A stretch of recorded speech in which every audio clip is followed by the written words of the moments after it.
All right, thank you very much. This is awesome. We got a great panel, and I'll go right ahead and jump right into it.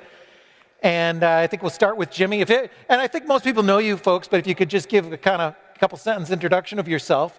And we'll just start with the first question on what makes Bitcoin and what values do Bitcoin in America share, and what can make Bitcoin in America great again? Jimmy Song. Yeah, so I'm Jimmy Song. I'm a Bitcoin expert. I've written some books and stuff. But to answer your question, what makes Bitcoin great and what it has in common with American values is definitely not what we've been seeing on the stage for the last 3 hours. I don't know how many of you have been watching it or seeing what they've been talking about, but we just had a talk by BlackRock people, ETFs, banking, and all that stuff. That is not Bitcoin. That is not what makes Bitcoin great. That is not what makes America great. This is the rent-seeking class, the administrative state, the people that bow down to the powers that be. That is not what makes Bitcoin great. What makes Bitcoin great is liberty, freedom, self-sovereignty. Those are the things that this country was founded on. And unfortunately, because of fiat money, because of the power of the money printing press, what we've gotten is an administrative state that rules over us, that thinks that they're better than us, that try to basically regulate us out of existence. We have our own wills. We have agency, and that's what Bitcoin represents. And unfortunately, we're in a position where all of these people are coming in and trying to take influence. So I see our panel as sort of like cold water being thrown at all of the other panels that just happened. I hate that this is what the Bitcoin conferences are talking about, is banking and ETFs and BlackRock. Those aren't my values. Those haven't been Bitcoin's values. Those aren't American values. Yeah. I agree, absolutely. 100%. I'm Luke Rudkowski. I autistically scream into a camera for my YouTube channel. And I want to add to that because I do believe America was founded on disrupting rebellion and understanding that taxation is theft. And I think Bitcoin was also founded on disrupting rebellion and understanding that taxation is theft, but with autists. And I think it really does provide an amazing opportunity to a lot of people to really see the problems that government created, and instead of going to the government for help, innovating, creating, and expanding something totally different outside the scope of it, where people could actually solve each other's problems without needing permission from the government, without needing to, of course, plead, without needing to, of course, bow down to the rulers. As, of course, if you look at the news today, it's almost everything that Ron Paul and independent media predicted years ago. And the movement, the shift, I think, is slowly aligning towards understanding the true power of this, as long as it stays true to its ethos. And if you look at Bitcoin, you look at the early adopters, you look at the people who kind of spearheaded it, it was Ron Paul, it was the anarchists, it was the free staters, it was individuals that think independently outside of the state. And I think those ethos need to stay within this community and be reminded that this is truly what Bitcoin is about. Nice. Yeah. I am Ben Askren. I wrestled, I went to the Olympics, I fought a bunch of people. People like that, I guess. And then I got into Bitcoin in 2017. And along the same lines, none of us disagree, but I think one of the most important things about Bitcoin is self-sovereignty, right? The ability to take care of yourself. And I told my wife earlier, when I come to one of these Bitcoin conferences, it's just, people are just a little different. I meet people who are a lot more like-minded to myself than maybe general people walking on the street. And when we talk about self-sovereignty and American history, sometimes when things are tough, I think back to like how easy we actually have it. And, you know, I tell people about Bitcoin, you have this treasure and you keep your money yourself. And like, oh my God, it's so scary. I have no third party to take care of myself. And it's like, but wait, at some point in American history, people packed all their shit up in a wagon and they took a couple horses across America and they relied on no one but themselves. There was no one to bail them out. And when I meet Bitcoiners, it's like they want to have some of their own land. They want to make some of their own food. They want some chickens, go get the eggs. They want to raise their own families. and instill values in their kids that they want to have in their kids. They don't want the state raising their kids. And so when I think about Bitcoin and I think about the American foundation, it's self-sovereignty, taking responsibility for yourself, and that's what Bitcoin's all about. Nice. So Ben, you're a world-class athlete. I have a friend who's a trainer, and he said that almost everybody who trains, their politics gets affected. Do you see some kind of similarity between like people who take care of themselves and fitness and this sort of theme of Bitcoin and self-sufficiency that you mentioned? Yeah, 100%. I think there's a few mixed martial artists on the panel, I think either tomorrow or Saturday. And I think specifically in the mixed martial artist community, we are a little bit anti-authoritarian, very individualistic. And so there's more mixed martial artists that come to Bitcoin and understand it right away than I think other fields. And it's just because we are okay with that self-sovereignty and we are okay with taking responsibility for ourselves and our actions, and we don't like people telling us what to do, right? We love the freedom, and so, yeah, I think that kind of lends itself a little bit easier. Nice. Yes. So speaking of rebels, Luke, when we were backstage, we were talking, we knew each other long before Bitcoin. You've been an activist in liberty circles for a long, long time. You mentioned Free State Project. Can you talk a little bit more about, kind of these core values and what this space was really all about back in those days and how it fits and why your liberty leanings brought you into this industry? Yeah, it was a natural kind of progression, especially being friends with a lot of people in this kind of industry that were on the forefront of it. A lot of people saw this as a major kind of disruption. A lot of people saw this as an answer to the Federal Reserve that is literally printing people into poverty. We were warning about the problems of the larger financial banking system before it was cool. Now it's cool. Now everyone's complaining about inflation. We were complaining about inflation even back then. And then to see kind of a potential to have an alternative to the Fiat Federal Reserve banking system that was set up by these secret families, everyone was kind of interested. Everyone was kind of curious. People were still kind of maybe looking at it as maybe potentially a PSYOP within a PSYOP.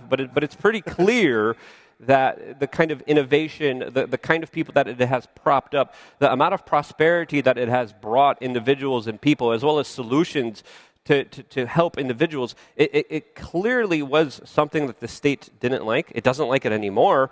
It's going after a lot of the developers. It's stopping a lot of the innovation. It's standing in the way from allowing it to really be what it should automatically be, for what people envisioned it to be.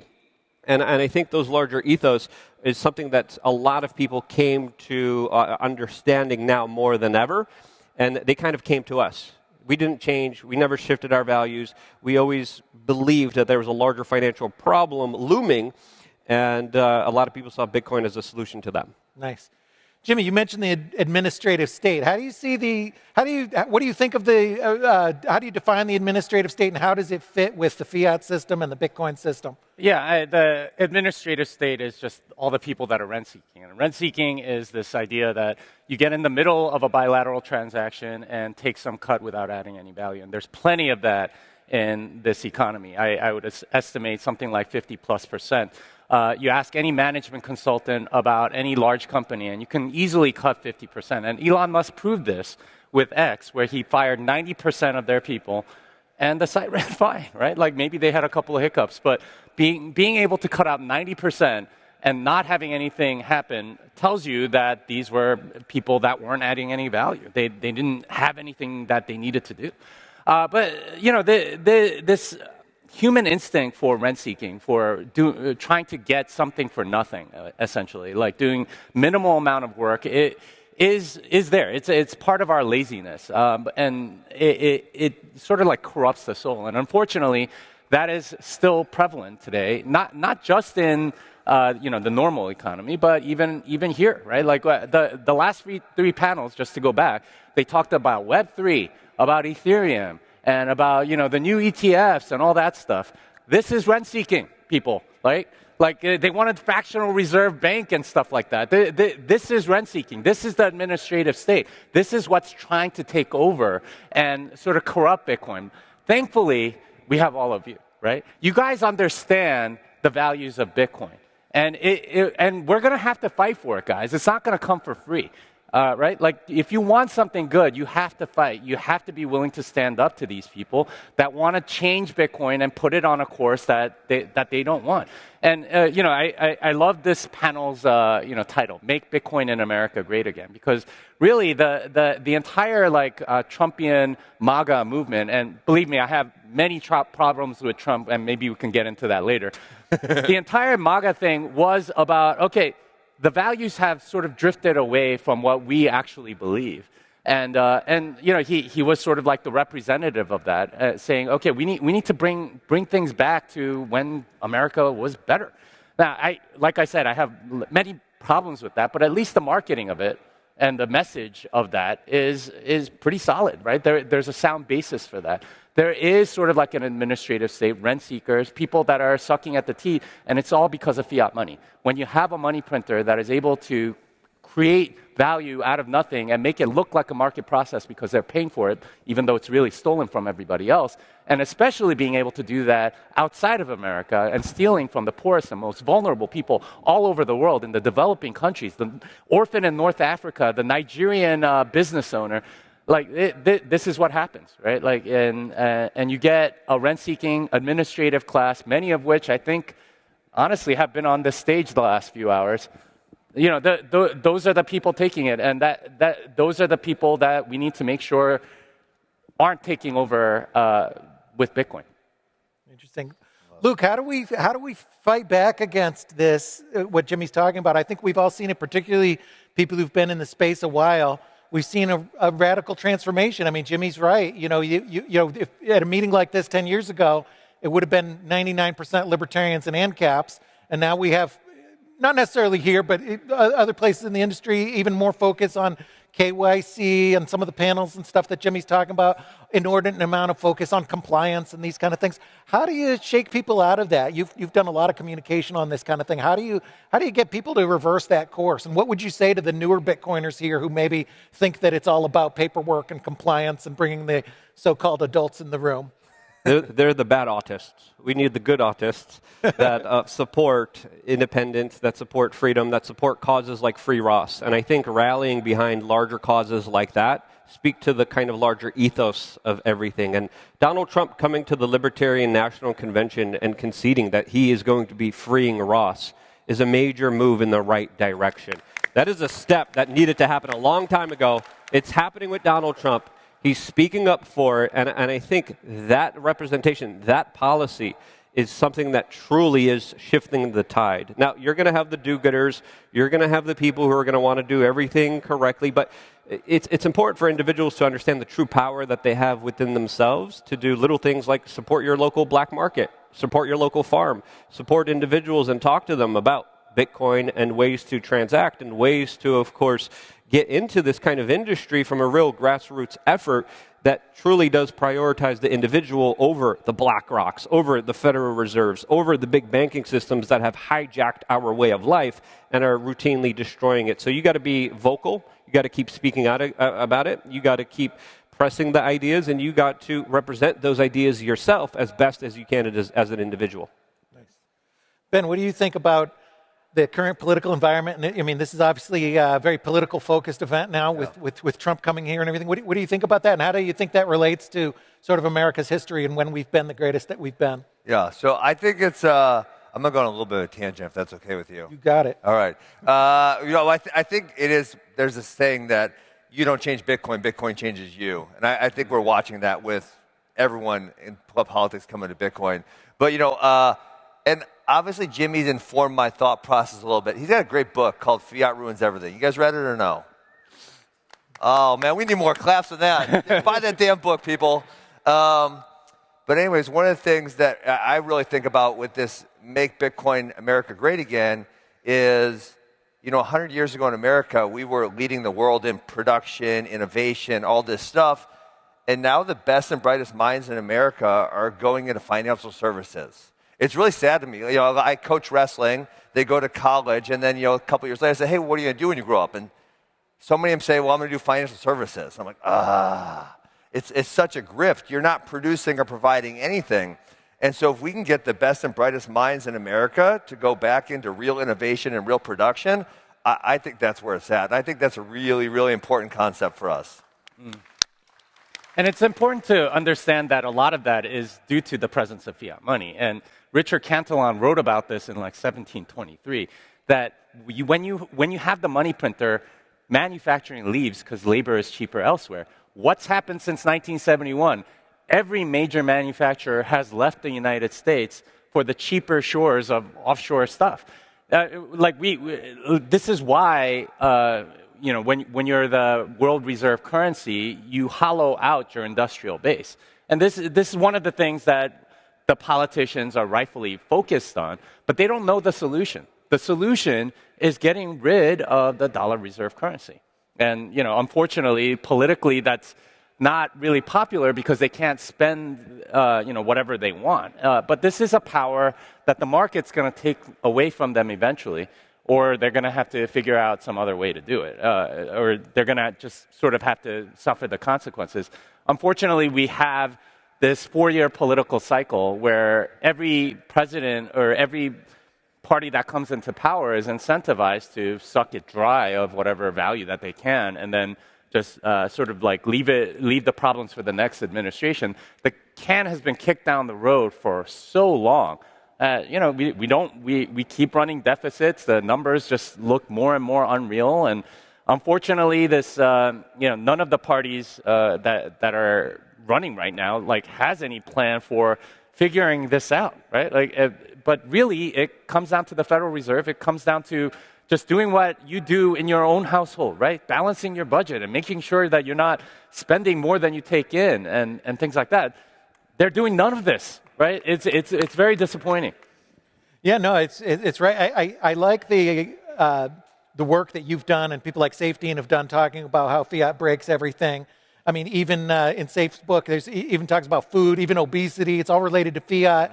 And I definitely encourage people to read your book. What do you think the financial services world would look like if we weren't in such a fiat-dominated world? Oh, man. Oh, yeah. I mean, I think it would be gutted, right? Because the thing about financial services and the reason why they're all having an orgasm over like an Ethereum ETF or whatever is because they get to manage your money, right? And there's this myth that you need diversification or whatever. Under the gold standard, people just kept their money in gold. That was it. It was so simple. But instead, now you have entire industries of people that are telling you what to do with your money. And of course, if they get to grab your money, they can charge a fee here, charge a fee there, and that ends up being incredibly lucrative. This is what the entire financial services system is built on, is because fiat is not a very good store of value, so you have to put it into all this other stuff. And, of course, real estate has some risk, and stocks have some risk, and, art has some risk or whatever. So they're like, okay, well, we need to spread the risk over all of these things. Yeah. That is not the normal state of things, right? If you have a good store of value, then that's what you just put it in. That's it. Unfortunately, we have this entire industry of banking and financial services that has just sort of grown up like cancer in our civilization today, and they take up a significant part of the economy. And this is what's essentially hollowed out the industrial base. It's hollowed out the invention, the progress, and stuff like that. We've progressed so little since the 50s and 60s. Think about it. We had nuclear-powered submarines in the 50s and 60s. This is a vehicle that does not refuel for 18 months, okay, because of nuclear power. Where is that technology? Why do I have to fill up my car with gas every week, right? Why are airplanes so big and their fuselages so big and things like that? You should be able to fly around the world, right, with that much power. Instead, all of that progress stops because the incumbents come into power and they get to do whatever they want. So, of course, the incumbents put up all sorts of regulation to make it impossible, and they survive through the financial services and debt and money printing, and you get no progress, right? Look at what they thought the future would be from 1950, right? They thought we would have flying cars and we'd be able to go from, we'd have colonies on Mars and stuff like that. Where's that progress? None of that has happened because fiat slows everything down. It makes everything static. It preserves the status quo at the expense of invention and creativity and entrepreneurship. Can I add to that, Jimmy? Yeah. I think, and I think that the American people, when I talk to my friends, so brainwashed into thinking we have to invest. It's almost like a second job. Like you go to work and then you come home and you study what are you going to invest in? Are you going to buy stocks? Are you going to buy real estate? And the reason we feel that way is because our money's dog shit, right? Mm-hmm. If you're for real, if your money held value, you wouldn't have to invest, and that's what Bitcoin can be. When that money's inflating at 8 to 12% per year, if all you do is save money, you're going to lose. And so everyone feels, oh, we have to invest, we have to invest. But we don't have to invest because America's got a gigantic money printer and they just keep pushing it out there. If we just had a really solid money, then we wouldn't have to do that. And that's what Bitcoin is. And, Bitcoin is a lot of things to a lot of people. And for me, what I think it is, Bitcoin is the best money human beings have ever been able to invent. That's what it is. I like it. Luke, to Jimmy's point about, before we had this fiat system, people would measure their wealth in gold. And, it's interesting, you look back at these old TV shows about the English lords and stuff. They say, Lord so-and-so has 5,000 pounds. They would measure their wealth. And the entrepreneurs of the day, they'd take actual gold coins, they put it in their safe behind, when you see the Uncle Scrooge, Christmas special, that's how people measure their wealth, which is a lot the way Bitcoiners do it. They keep stacking and they're not playing these games. How do you think the world will look on is that the way we should go? And will Bitcoin help us go that way? Would that be a healthier form of investing? And what would the world look like if we win? I think if we win, we're going to make all the systems that are in play right now obsolete. They're going to become useless because they are useless, and they only exist because we keep playing into them. And once we seek other alternatives, and once we understand that the true power lies within us and communities and the people we build and grow and network with, then the game's over. To answer the question that you kind of asked me beforehand, I think the establishment kind of Bitcoin crowd needs to understand that the banks are absolutely ruthless and evil. It's a con. It is a game against you. You are not a part of that game. You are there to be a pawn. You are there to lose. You are there to, of course, be useful to them. But once you figure out a way to be useful to yourself, once you become useful to your family, to your neighborhoods, to your communities, everything changes. So this is the power of these kind of events, these types of conversations, for people to understand the game's rigged, and it's not rigged in your favor. But you could rig it in your favor by waking up to all these alternatives, waking up to all these exciting people doing all these really fun projects, all these really cool things. And I think this is really where the kind of synergy, the energy is that we really need to kind of propel forward more than ever now than before. Nice. Well, we're almost out of time. I'll give I'd like to get each person to close quickly with 45 seconds or so on what you would like to see over the next 5 and 10 years of where you want to see America and Bitcoin. Go ahead, Jimmy. Well, so first of all, let me say that I am very disappointed in Trump for criticizing Bukele for cleaning up his streets. I'm also disappointed in Trump for releasing an NFT where he made $1 million. I'm also disappointed in Trump for taking money from shitcoiners and basically saying, we'll give you what you want. I say this because I expected more from him. I thought he would actually investigate this further. But unfortunately, he's playing the game that every politician plays, which is to widen your base. Let's invite everybody into the tent. And he's inviting a lot of rats into the nest. I'm sorry, but that's basically what he's doing. I would like to see in 5 to 10 years a United States that is more on a Bitcoin standard, that has a lot of people that are, saving, that are, creating and being entrepreneurs, starting businesses and things like that. Unfortunately, the deep state, the administrative state, the rent seekers are not going to go away quietly. And I believe that there's going to be some sort of fight. It may play out in the political arena. It may not.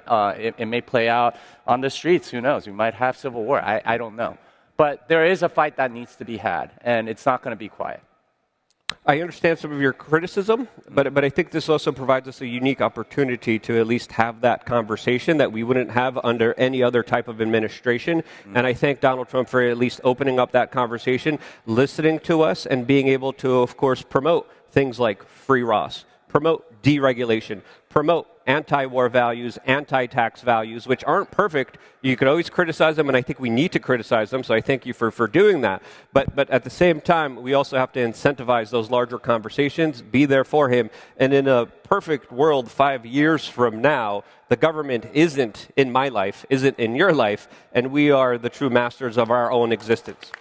Yeah. Well, that's kind of what I was going to say. Stole my answer. Damn it, Luke. Yeah, I mean, where I started was self-sovereignty. America got founded on people who were willing to take responsibility and get on a boat and come across the ocean or go across America on a wagon train and take responsibility for themselves. And I think that's one of the biggest values that Bitcoin provides. So hopefully we can do that. And then, something maybe we can't control unless we all go into Bitcoin is hopefully the government gets a little smaller. They get out of our lives more. They stop printing the dollars into infinity. And we can all live a happy, peaceful existence. Well, this nation was founded by a bunch of people who looked at a tyrannical system and said, no more. And this industry was founded the same way. And it's a real pleasure to be on the stage with these folks that have been at the forefront of doing that, and to be here with all of you in the audience who've also, in your own way, worked for this freedom. And I think the alignment between Bitcoin and America is something significant and something that we're all going to change the world together. So thank you very much, and it's been a real pleasure, gentlemen. Thank you.